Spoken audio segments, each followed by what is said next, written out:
Živijo, tukaj Simona. Danes sem pripravila položaj stranske deske, ki seveda aktivira vse mišice našega telesa. Malce več pozornosti dodatno je pa še na eno roko, torej ker jo bomo majčkeno bolj obremenili in stranski del telesa. Štartamo iz položaja deske, osnovne deske. Gremo v mizo, dlani pod ramena v širini ramen, kolena pod kolki v širini kolkov, že zdaj močen center, ramena stran od ušes. Iztegni eno nogo, pa še drugo.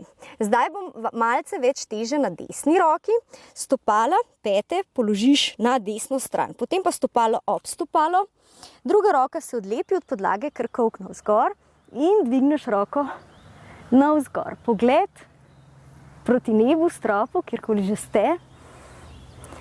Zadržiš položaj, en vdih, z izdihom zapustiš položaj, pa naredimo še na drugo stran. Torej iz položaja mize, iztegnemo v desko, zdaj bo levo roko v podlago, pete v levo, stopalo pred stopalo v oporo, ker vse prste na tleh, kolk navzgor, dvigni roko, pogled navzgor, zadržiš položaj. Ves čas dihamo in počasi zapustimo. Namaste.